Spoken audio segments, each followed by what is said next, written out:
and you said you're trying to find your equal. I mean, it's an interesting time in your division in the UFC right now. So is there anything that does make sense to me? Is there a name in particular that makes sense?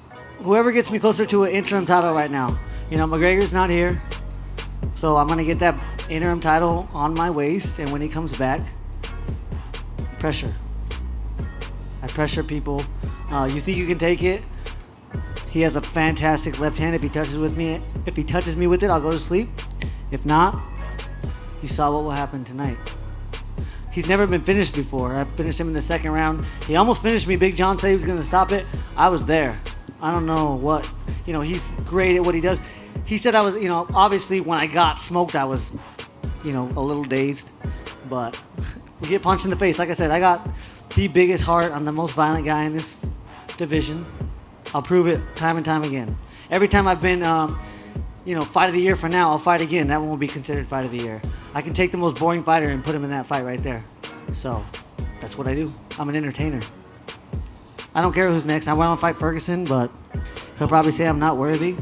He lost to Michael Johnson. I just finished him, so he'll be full of shit when he says that.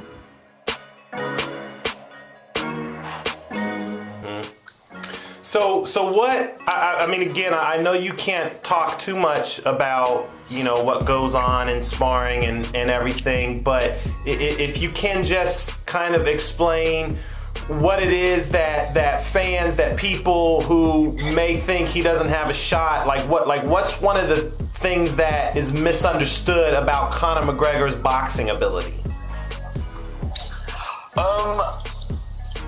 He's very, from what I was shocked when I got in the ring that I had near 100 amateur fights. I've had 6. I've always been in the gym. I've always sparred. I've been through it all.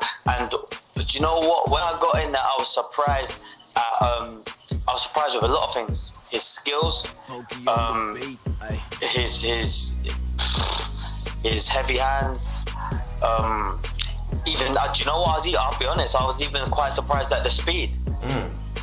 His movement, amazing movement. The movement is fantastic. Unorthodox movement is a major plus on his side. It's a major plus on his side. How do you think his speed kind of you know, a lot of times when people talk about speed, especially in the welterweight division, obviously they talk about Manny Pacquiao.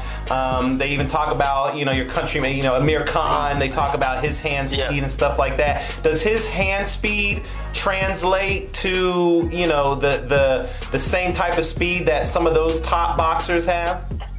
Well, there's all different types of speed, and the speed that I'm more talking about, speed in my eye isn't always how quick you can move your arms or hands. Sometimes it's getting your power and your timing together. And if you get your power and your timing together and you volley a shot off on someone, then that can be classed as speed. It's not always necessarily the speed of your hands.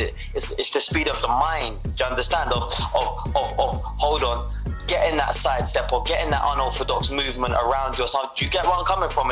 There's all different types of speed that we're talking about here. I'm not just talking about, he can move his hands a million miles an hour, because at the end of the day, Floyd's been in there with people that can move their hands a million miles an hour. I'm talking about just the speed of the mind. The speed of the mind, and it's like possibly of always thinking maybe 4 steps ahead of his opponent, if you get where I'm coming from. So that's more the kind of speed that I'm talking about there.